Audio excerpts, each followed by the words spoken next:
The trial. The meeting took place in the Bella Union, and the place was crowded to the doors. All the roughs in town were on hand, fully armed, swearing, swaggering, and brandishing their weapons. They had much to say by way of threat, for they did not hesitate to show their sympathies. As I looked upon their unexpected numbers and listened to their wild talk, I must confess that my heart failed me. Though they had not the advantage in numbers, they knew each other, were prepared to work together, were, in general, desperately courageous and reckless, and imbued with the greatest confidence. The decent miners, on the other hand, were practically unknown to each other, and while brave enough and hardy enough, possessed neither the recklessness nor desperation of the others. I think our main weakness sprang from the selfish detachment that had prevented us from knowing whom to trust. After preliminary organization, a wrangle at once began as to the form of the trial. We held very strongly that we should continue our usual custom of open meeting, but Morton insisted with equal vehemence that the prisoners should have jury trial. The discussion grew very hot and confused. Pistols and knives were flourished.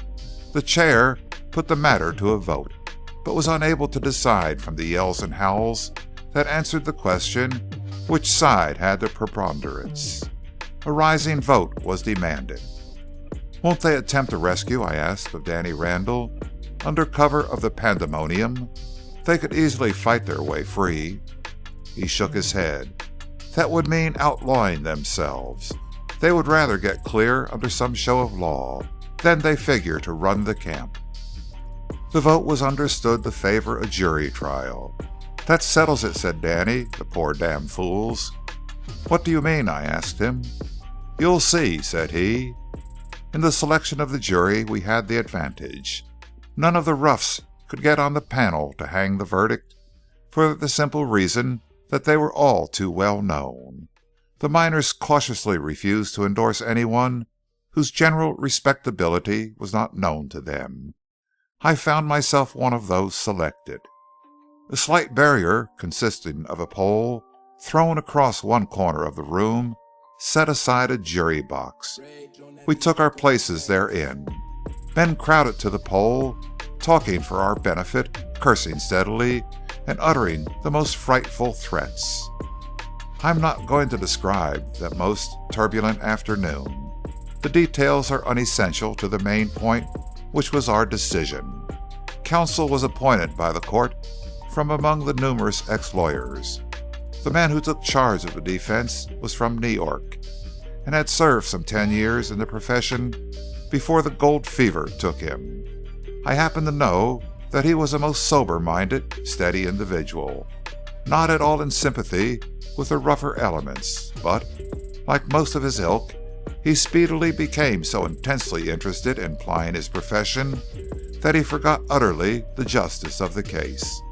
He defended the lawless element with all the tricks at his command. For that reason, Woodruff was prevented from testifying at all, except as to his ownership of the cattle, so that the effect of his pathetic story was lost. Dr. Rankin had no chance to appear.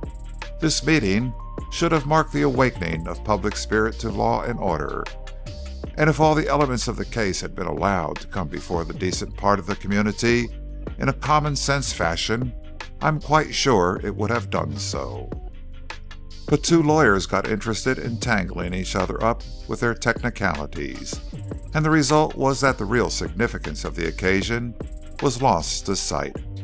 The lawyer for the defense, pink and warm and happy, sat down quite pleased with his adroitness. A few of us, and the desperadoes alone, realized what it all meant. We retired to Randall's little room to deliberate. Not a man of the 12 of us had the first doubt as to the guilt of the prisoners. We took a ballot. The result was 11 for acquittal and 1 for conviction. I had cast the one vote for conviction.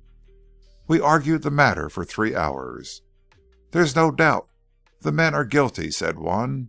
"That isn't the question. The question is, dare we declare it?" "It amounts to announcing our own death sentence," argued another.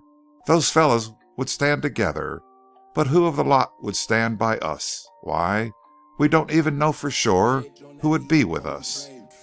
"This case ought never to have been tried by a jury," complained a third bitterly. "It ought to have been tried in a miners' court. And if it hadn't been for those soft heads, who are strong for doing things regularly instead of sensibly, we'd have had it done that way." "Well," said an older man gravely, "I agree to that. I'm going to be governed in my decision, not by the merits of the case, but by the fact that I have a family back in the States. I consider my obligations to them greater than to this community. I reasoned with them for a long time, bringing to bear all the arguments I had heard advanced at various times during our discussions in Danny Randall's back room. At last, seeing I could in no manner shake their resolution, I gave in. After all, I could not blame them. The case was to them only one of cattle stealing. They had no chance to realize that it was anything more. Without solicitation on my part, they agreed to keep secret my opposition to the verdict of acquittal. Our decision was greeted by wild yells and the discharge of pistols on the part of the rough element. The meeting broke up informally and in confusion. It would have been useless for the presiding officer to have attempted to dismiss court. The mob broke through en masse to congratulate the prisoners. Immediately, the barkeepers were overwhelmed with work. Here and there I could see a small group of the honest men talking, low-voiced, with many shakes of the head. Johnny, Old, and Cal, who had attended with his arms slung up, had their heads together in a corner. Danny Randall, who it will be remembered, had not appeared publicly in any way, stood at his customary corner of the bar, watching all that was going on. His gamblers were preparing to reopen the suspended games. After conferring together a moment, the three express messengers made their way slowly across the room to the bar.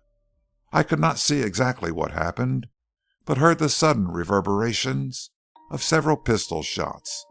The lamps and glasses rattled with the concussion. The white smoke of the discharges eddied and rose.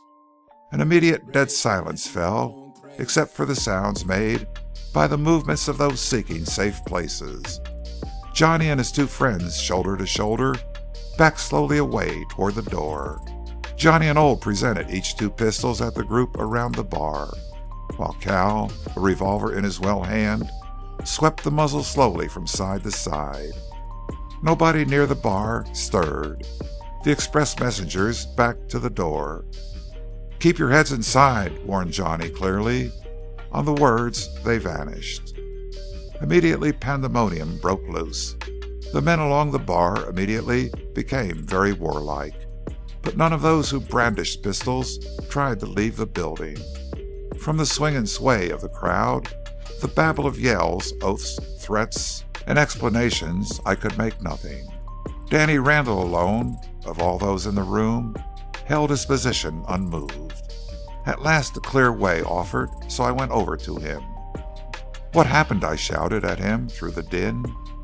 Danny shrugged his shoulders. "They killed Carhart and Malone," Danny replied curtly. It seemed, I ascertained at last, that the three had advanced and opened fire on the two ex-prisoners without warning. As soon as possible I made my escape and returned to our own camp. There I found the three of them seated, smoking, their horses all saddled, standing near at hand. "Are they coming our way?" asked Johnny instantly.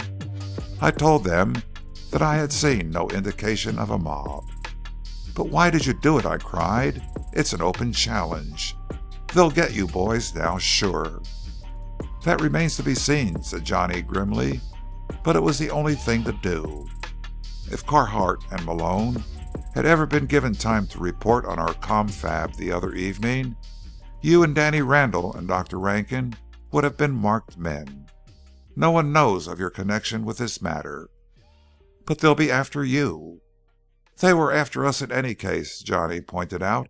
"Don't deceive yourself there. Now you keep out of this and let us do it." "I reckon we can handle this bunch," said Old. "Lord, what a lot of jellyfish!" cried Johnny disgustedly. "Danny was right enough about them. But let me state right here and once again that practical jokes on immigrants are going to be mighty unhealthy here."